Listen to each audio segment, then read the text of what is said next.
I'm not even wearing my credential. Crap. I guess it doesn't matter at this point. What are they going to do? Throw me out? What if you got kicked out during the podcast? That'd be fun. I mean, Interloper. Yeah, that'd be quite a podcast. Sure. Mind your banners. In the morning hours of January 20th, 2026, Mike, Indiana's the national champion. Yes. True. Is that it? We're done. I was going to try to retweet that we're going live now. 208 second podcast. This will not be a 208-minute podcast. Forgive us. We have a lot of ground still to cover. Mike did not sleep last night. I grabbed about an hour of sleep in 2 separate blocks. My whoop somehow said, oh, jeez. Come on, man. We got a blink button. Somebody did that. My whoop said that I got 20%. It's a fitness band. I have never heard of a whoop. That's why I'm like that. Literally, it said I got 20% of the necessary sleep. I don't think that's true. I mean, listen. I guess we got to cover a lot of ground in a short space of time. We'll start with the game itself. I think talking to Indiana players, Indiana coaches, certainly they felt the toughest game they played physically all season. You talk about people that use colorful language. Pat Coogan said, basically, we knew it would be tough. We knew how good Miami was. And he said, but then you're there and it's like holy. And he used a word that we're not going to use in the podcast. There was a lot of blood on towels. There was blood on faces, on hands. Well, but I think it's noteworthy to say Coogan's not a player that could say that's been around a year or maybe started a year and a half. I mean, this is a kid that started. That was, I think, his 42nd career start. Yeah, I mean, started. I think a lot of them felt that. No, I know, but I just think his perspective was very unique. I mean, he played, we had the college football playoff run last year, and so I mean, it stands out to say that this team, this Miami team, they talked all week about before they had Heatherman's sort of approach and getting that front line to play violent. And I mean, that was as much as the offense struggled this season for a prolonged period of time. I mean, they didn't run the ball particularly well. 45 carries for 131 yards.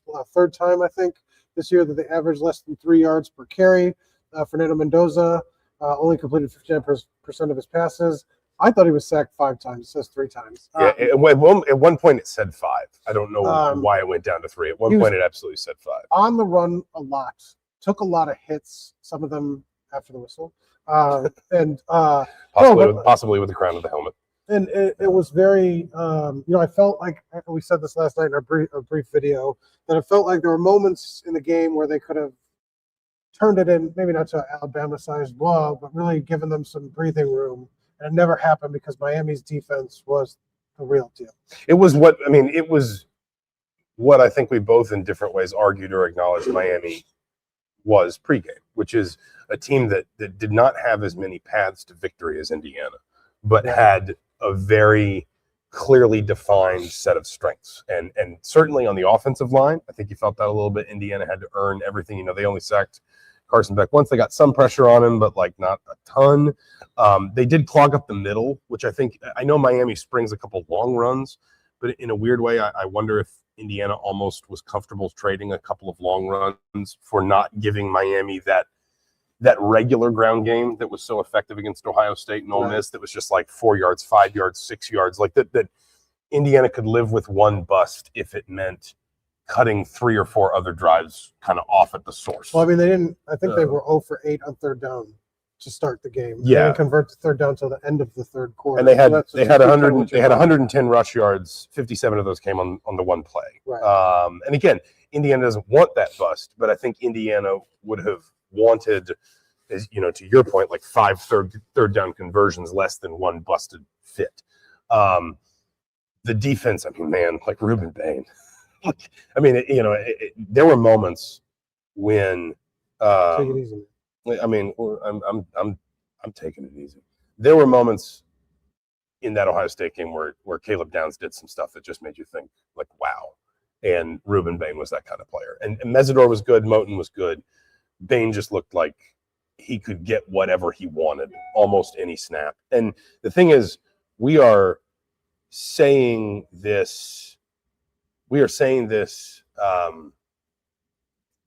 after Indiana wins, because it reflects all of this praise of Miami reflects the extent to which Indiana earned this, at least in my mind. That I think Miami played a great game. Miami was in so many ways, I think, leaned on all the things that they needed to, and they lost because Indiana was better.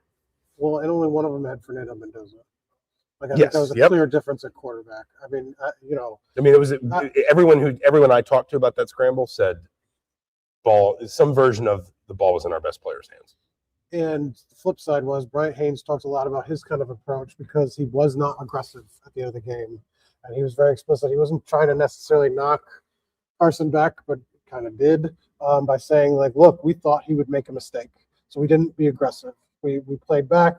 We wanted him to try to go the length of the field. And we felt if we just sort of did that, didn't get aggressive. And he said he thought number 11 would make a mistake.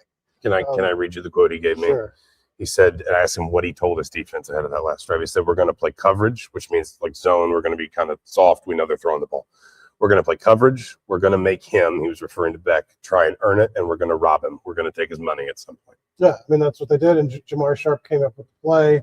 And it might have been a different drive, too, if the Mario Landino was called for roughing the passer. He offered some color. You want to talk about colorful language? He offered some colorful language on that one. Was not pleased with that call. Nor were his coaches. No, but back to Mendoza. I wrote about did an instant oral history of the quarterback draw. You thought you saw greatness at Iowa. You thought you saw it at Oregon. Then the toe tap. How could he top the toe tap? Play. And then, he did, right? That's, yeah. Pat Coogan called it the greatest play in Indiana football history. I think it's probably true. I think it'll be on posters on kids' rooms for generations to come. It's a statue moment. It's an interesting backstory to the play that they'd used it previously, changed it up a little bit. Obviously, it was a fourth down for inside the red zone. Kurt Signetti made the call to go for it. Mike Shanahan obviously said he likes to be aggressive in those moments, didn't disagree or anything like that. It wasn't the calling going for it on fourth down when kind of the game's in the balance wasn't necessarily a surprise.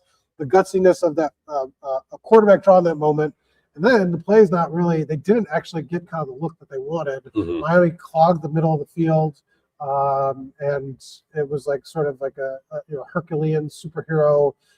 He kind of joked after week one. He's like, I don't have to be Superman, but in that moment he was. Yeah, I mean.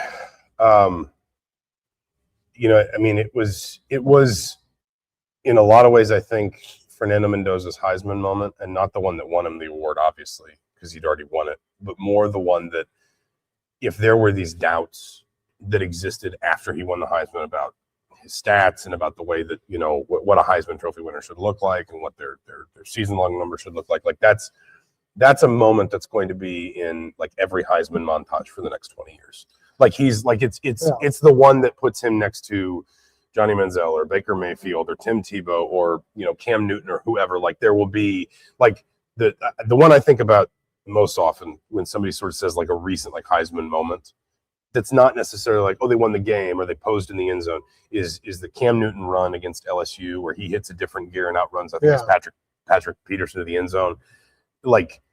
People are going to show that. People who have nothing to do with Indiana, who just want to talk about let me help you recognize what Heisman greatness looks like. They're going to show that forever.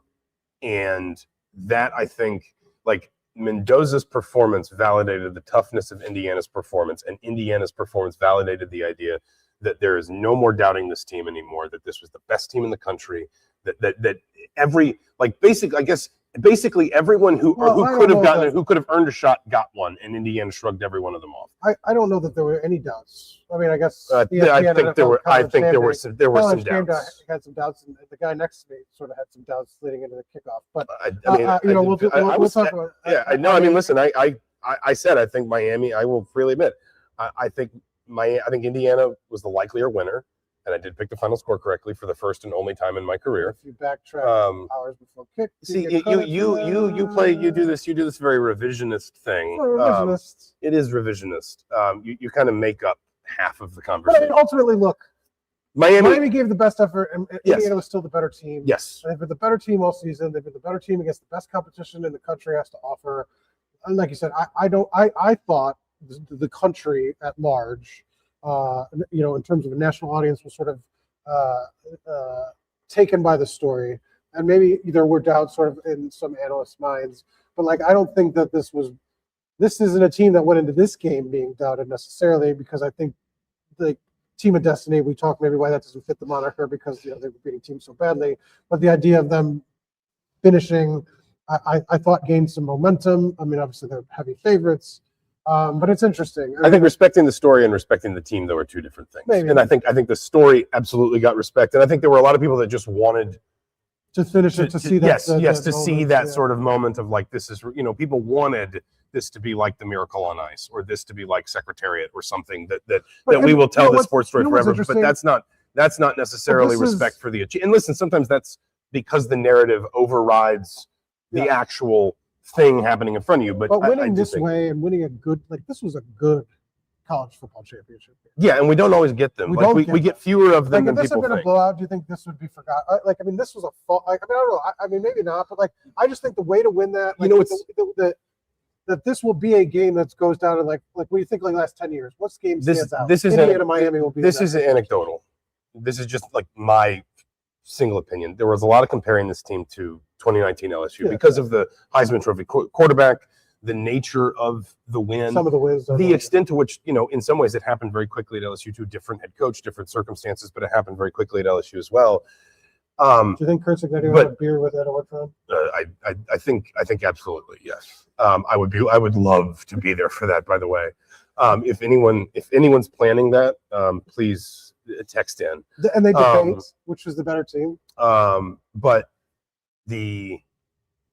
in all of that, I could for the life of me not remember who LSU beat in the national championship game. They beat Oklahoma in the semifinal. I remember that because I had a friend who knew people on the LSU staff who went out to dinner with them the week before the semifinal against Oklahoma, and they basically just said this is how we're going to beat Oklahoma, and then they just flat tracked them. If you had to guess, who did they beat? Clemson, maybe. Clemson was Clemson. Okay, 42-25. I would have said Clemson or Alabama. I would have just guessed basically one of those teams that was. No, but my point is I do think this will resonate. If Indiana had won this game, 45-10, then I think we would have remembered the game in the context of the run and the idea of here was a truly dominant champion. But we wouldn't have remembered the game. We would not have remembered. And I think now you remember both. And it elevates the story. Yes. Because this team's done everything now. Right. They have the Penn State win. They have the Iowa win. They have the Ohio State win. They have the Miami win. They also have the Alabama win. They also have getting Ohio State before the Illinois win too in the Big Ten title game was big, because you can't say, well, they didn't get the champ. They did. Miami kind of upset them. They got that in the Big Ten title game. They sort of laid down the gauntlet and became. They beat number one Miami. Yeah. And so Ohio State, but and so thank you. That was number 2. Number 1-0 Miami. There isn't one there. No, and so I mean, anything else in terms of the game? I thought, I thought Mike Shanahan adjusted well. Particularly, Roman Hemby had more carries, but I felt like the game tilted more toward Kalon Black. They needed his lower, more physical, more violent running style. Hemby couldn't get to the outside. Charlie Becker, Fernando Mendoza just handing. Josh Hoover should thank Fernando Mendoza for Charlie Becker, because he's just handing off another remarkable. Miami kept Elijah Surratt quite quiet last night. 3 catches for 28 yards. He had one drop. Mike Shanahan, I don't know if you talked to Mike Shanahan, but Mike Shanahan said they really struggled with the man coverage in the second half, which is weird. I mean, they had been good in those moments. Especially because the perception was those corners were a little banged up. Yeah. I thought again, you want to talk about credit Miami. They stepped up in those places where it seemed like they weren't healthy. And they delivered something beyond what they were supposed to be able. Because we knew what the physicalities would be up front on both sides of the ball. That might have been the biggest surprise that Indiana's receivers, outside of Becker with those crazy kind of two circus catches again, that and Omar Cooper had some moments. But Omar Cooper had yards after catch, which I thought were really important.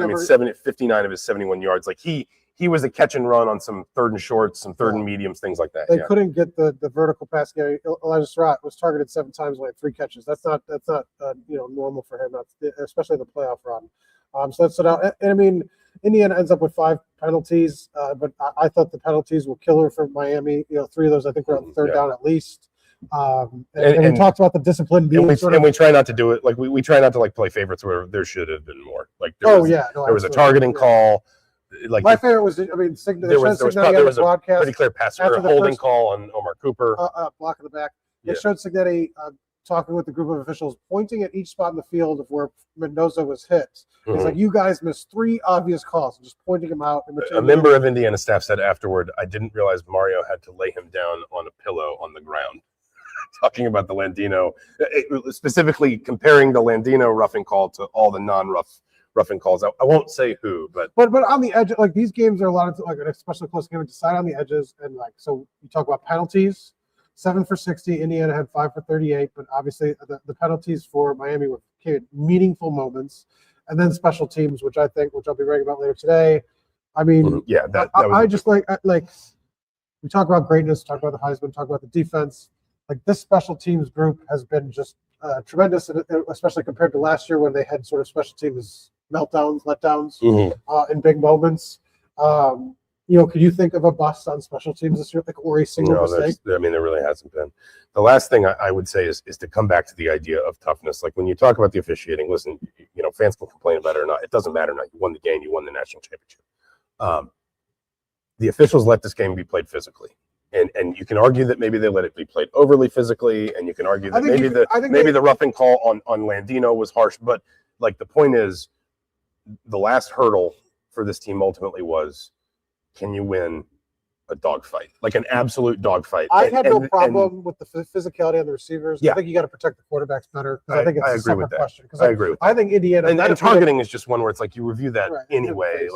Indiana benefited from that point of the game because like they had 7 pass breakups, and like not all of those were just like jumping in front of a guy, knocking it down. Yeah. They were physical moments in that game, and so like Indiana, I think, would like to live in that world where the game's called like that, with the exception of like you have to protect both quarterbacks evenly and have to. And they rose to that is kind of my point. We've talked about they rose to meet the moment at Kinnick. They rose to meet the moment after the pick six. They rose to meet the moment, in State College and whatever else.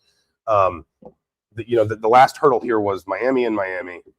It's going to be an absolute dogfight. I remember somebody I can't remember who it was embedded. I think it was with Auburn in the Florida State national championship game, and Gus Malzahn at halftime said something like, "It's a dogfight, and boys, we're like the tougher dog." Yeah, and that was like his message to the team, and that has always resonated with me as something that like a coach would say in that moment. Like Indiana was made to play a game that was probably a little too tough, was probably a little too physical, a little too bloody, and Indiana still won. The point is, name me a way that this team, which played 16 games, it was a higher score, but it was a Ohio State game. Right? Well, but even that was cleaner than this. I would argue. I'm not calling Miami dirty. I'm saying like the way the game was officiated, what was allowed, and what wasn't. What was restricted by the officiating, and what wasn't. Hard to get anything. This team played 16 games this season. Name me a way that it didn't win a game. No, that's absolutely. And I think that speaks to the comprehensive nature of a national championship like this. I mean, we should talk about some instances. We were on the field, kind of in the celebration. We were in the locker room. Any moments that stood out to you in terms of like what you saw? One easy one is obviously Tyreek Tucker, who was very humorous about it, getting sucker punched at the end of the game. He called it kind of like a sneak attack. He tried to shake his hand, and he got punched in the mouth or close to it. Obviously that was very strange. We didn't see that, but we got to talk to Tyreek afterwards. He's a very affable player, great kid, and just sort of like I was like, "Have you guys been trash talking throughout the game?" He's like, "I didn't say anything to the guy." That was sort of an easy one. But Pat Coogan, we talked about some of the moments he had sort of at the mic. He's become like a spokesperson for the team, for the offense, Ian Fisher for the defense. As a guy who's only been here for a year and not one of those JMU transfers or not Mendoza, it's what he did in that locker room was pretty special. I think you joked with him after Iowa, like we wish you had another year because he's so good at putting things into perspective. He's so thoughtful with his answers, and this was one more time to get to talk to him. It was at Iowa where he said, his message to the team was like, "You have no idea how lucky we are that we're 5-0 and we have so much room to get better." Yeah. Then you asked him when he come back, and he's like, "Hell no!" And he walked out. but I think it was a little stronger than but that. I think you were just cursing up a storm on this podcast. Hell, it's not a curse. Come on. Stop saying it. Your please. kids should be selling it already. Stop saying it, please. That moment has stuck with me a lot, though. Like that a guy who had just played for, this team went into last offseason searching for the answer to like where are the gaps to fill to get from 11-2 to 16-0.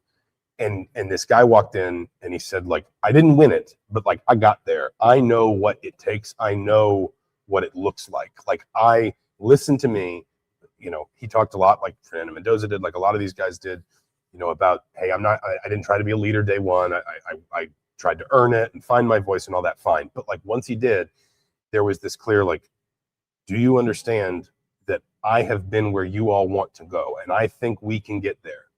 And I remember, a lot of that Iowa game was about the comeback. It was about the Mendoza throw. Obviously, I know you joked that I've talked a lot about the hit Mendoza took.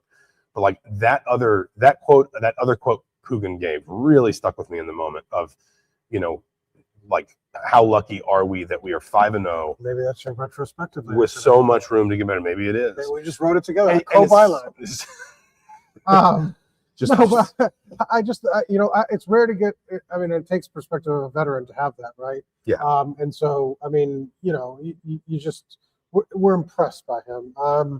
One obviously Carter Smith. I mean, he was for the last 2 weeks, like cutting wrestling promos. Yeah. So it's very funny.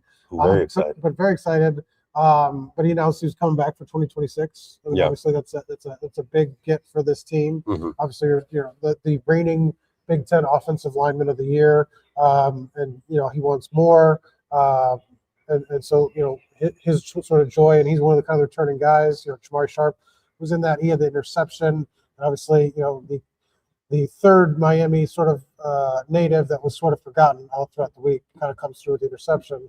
Those are kind of some of the things that stood out. Anything for you? I think that was. I mean, the way I ended my story last night. And I have one other one, but the way I ended my story last night was that it was in a way fitting that it was like one more forgotten Hoosier, one more Hoosier that got overlooked, that was underappreciated, probably even frankly within his own program. Like we talked to him. I said, we asked about the other Miami guys all week, and what's it mean for you at home? And he just basically like shouted at home. I mean, like I was starting my story, like Indiana football leaned on a Miami native to win the game. Not that one, not that other one. Yeah. It was like what? The other thing was, I talked to two people last night that both they didn't go to high school together.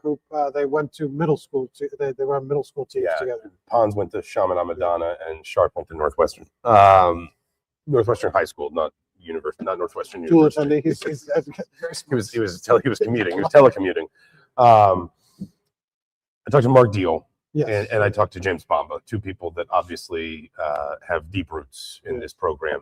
Fathers who played in this program, grandfathers who played in this program.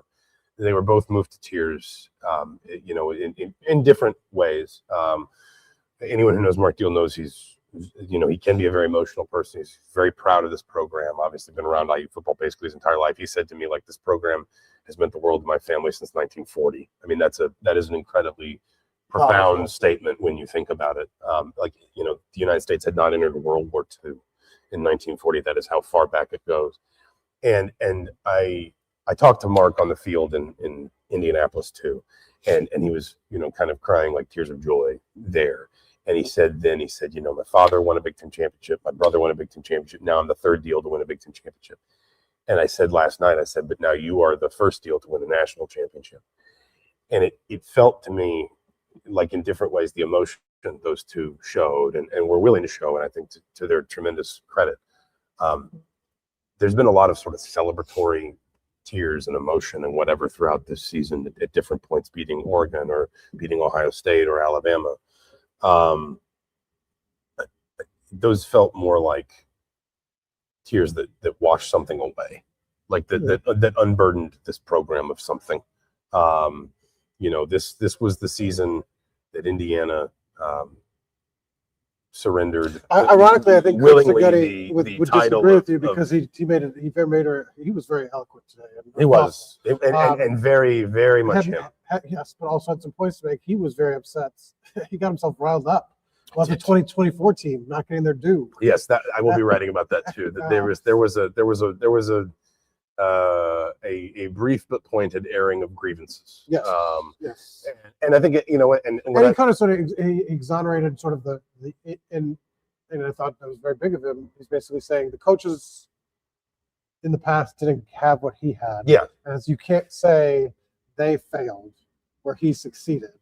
It was not a contest. I mean, it was like they didn't get to play the same game.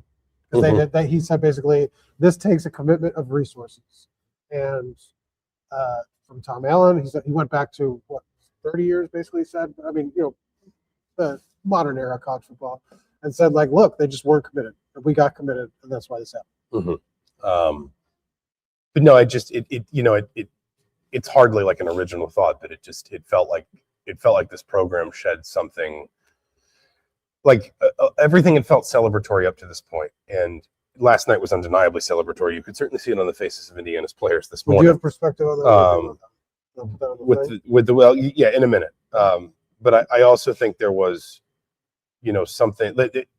There's nothing left undone now. Like in the question of like, is Indiana football something different from what it has historically been? Yeah, because how do you put all the frustration and all the failure and all the misery and all the disappointment and all the regret, like there is. You won a national championship. You went 16-0. You won your conference. You won the Heisman Trophy. You won basically every Coach of the Year award you could. I cannot imagine a world where Bryant Haynes is not the Broyles Award winner next month. Like we can go on and on and on. There is nothing that this team just wiped everything. And again, Signetti was right to say like nobody did it alone. It didn't just happen starting January 1, 2025. But this team wiped everything clean, like everything, all at once. But again, selling short with the 2014. Well, and he's probably about to pop out of that. Probably about to. He's behind that column and to tell me. Remember, we were on video. But in all seriousness, like it. I can't break the spaghetti pose. It almost had to happen this way. Yeah. Like that for Indiana football to feel fully freed from its past. It had to happen this way. Someone asked, where does the Mendoza run rank with the Keith Smart winner? I think specific to plays, it has, what is the Curt Signetti phrase? It takes a backseat to nothing. That doesn't mean it's better. You get to choose what it means to you. You get to choose what it means to you specifically. But it does not have. I don't think it is. It is beneath anything else. What I said on a TV hit I did this morning about the wider achievement, with certainly that touchdown run as probably the signature moment that everyone's going to remember, that's going to be on posters, as you said, that if they ever make a statue of Fernando Mendoza, that will be it somehow or another. I mean, but let's do it. I mean, there's no challenge. There's no challenge too great. No self-imposed statute limitations. With the bronze skin sculpting it. Signetti goes in and he's like, "Here's my ideas. These are impossible." But it's this championship, I do think, stands alone, and it doesn't necessarily mean it has to stand better, but it does stand alone in the history of this is the 26th national championship in IU athletics history. This one, I think, stands alone in how remarkable it is because of how unlikely it was. Not just because it only happened in 2 years or because of the program's history, but also just because of the sheer logistics of, even in the modern era, getting a football program from 3-9 to a national champion in 2 years takes executing so many small details and small decisions perfectly well. And to do that at a place that historically did not believe this was possible, where there was a lot of doubt, there were a lot of cultural obstacles, at least at one point, and they've all been obliterated. I do think this championship at least stands alone. Keith Smart's shot is a wonderful and dramatic moment. It appears in every, NCAA championship promo every single year, whatever.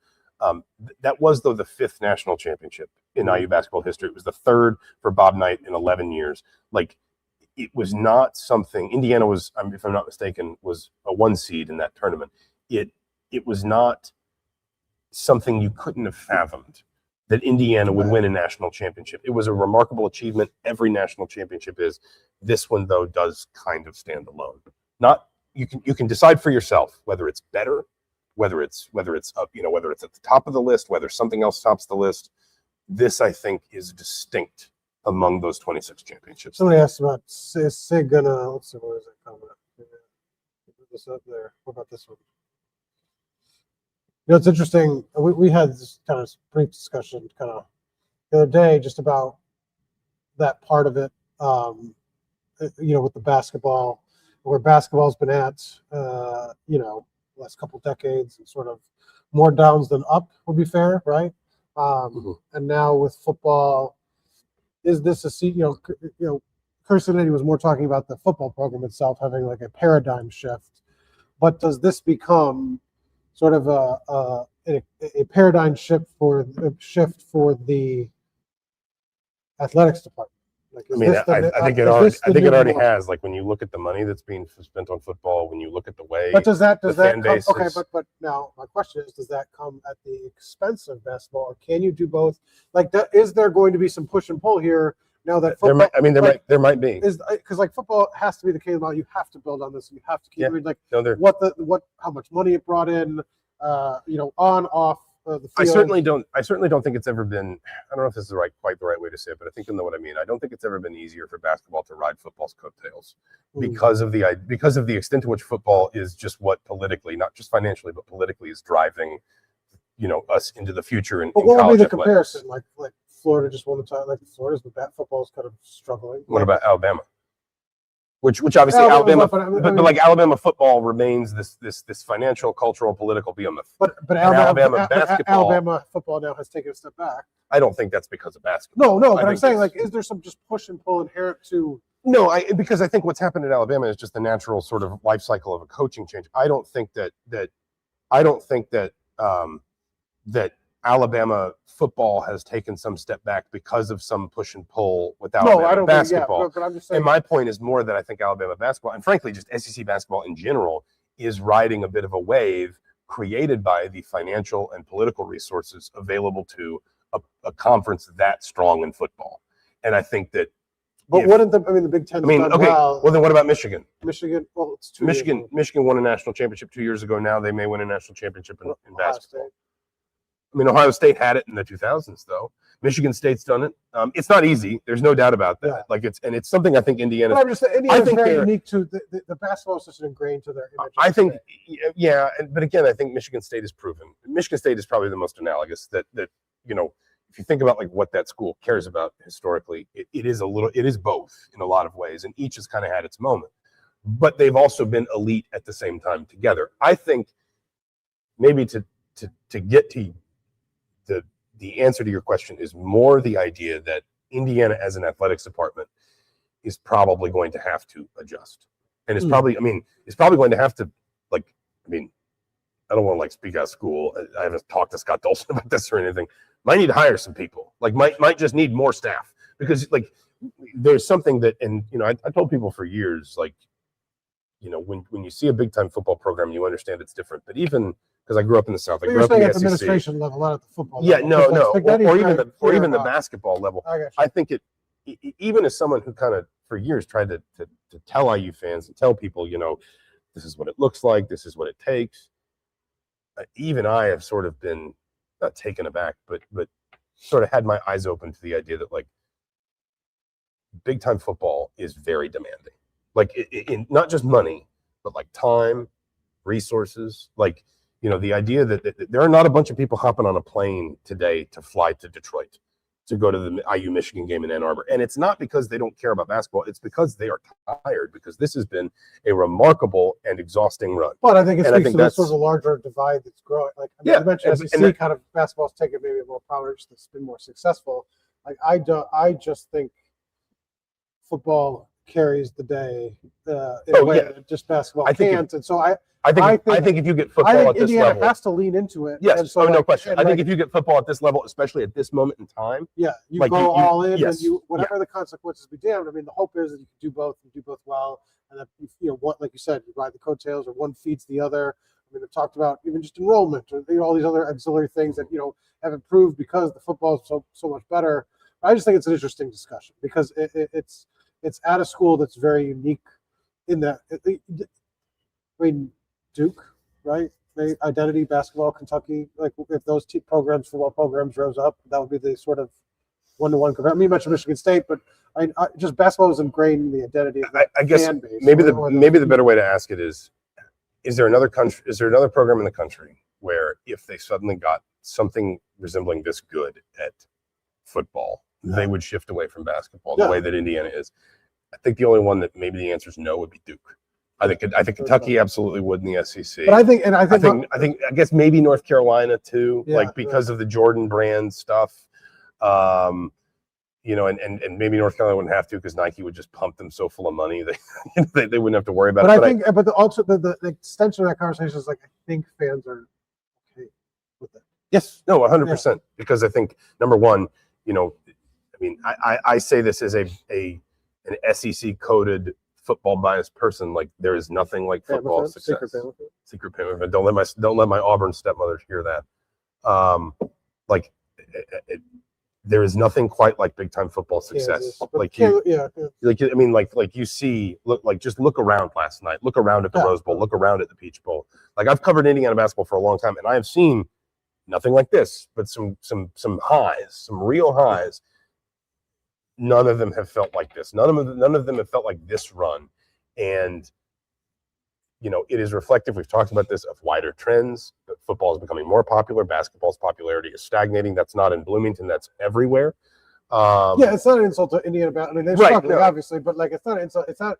And maybe the doors. Sort of the poster child for that. It's everywhere. And maybe the doors open for football in a place like this because of those struggles. But again, that's not. Darren DeVries didn't do anything.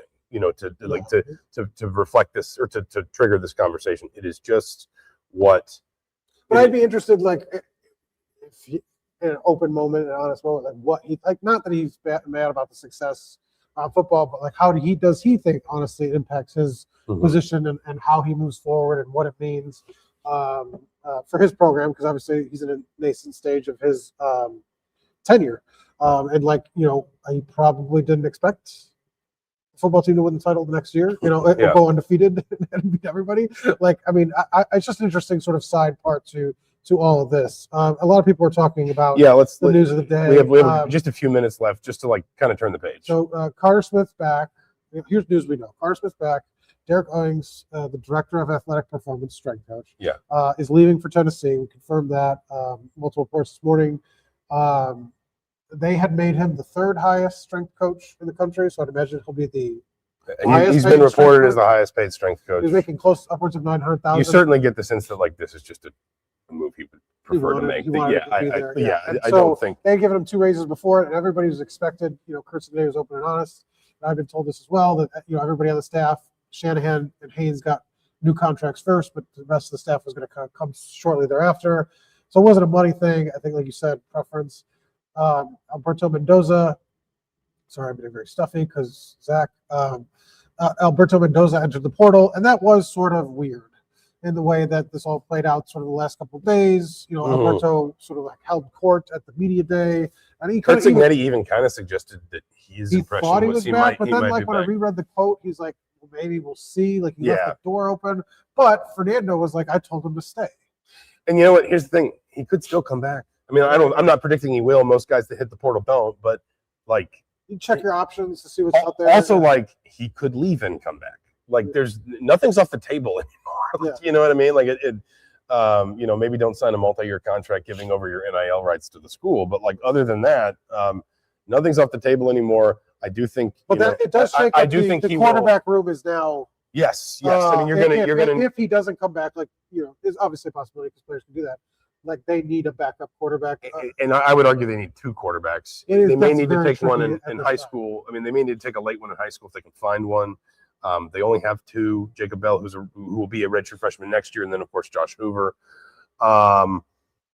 Listen, it's a reminder that like the beat kind of goes on here. There will probably be at least one or two more, I would guess, portal entries. Well, Signetti alluded to it. He said there's always going to be new challenges now to face every day. And Yeah. sort of hinting at it. We didn't ask just to not sort of spoil the moment for him, and we'll get a chance to probably coming up here, hopefully in the next week or two, to sort of have those questions answered. But no known transfer portal. Obviously, there's some, Mendoza's obviously Fernando, a near lock to leave with them signing Hoover. Just a formality. You're talking about other guys with decisions to make. D'Angelo Pons, Omar Cooper, who really did show some tape for NFL. Yes, I thought that was a very good NFL game for Omar Cooper. That's what he's good at. Not just the beating people deep. Like you want to see when the physicals explosiveness. are getting at you. Yes, you're getting past making guys miss. Like the NFL values, especially in a player who maybe is athletically gifted, but is not like the biggest receiver. Like he's not just going to win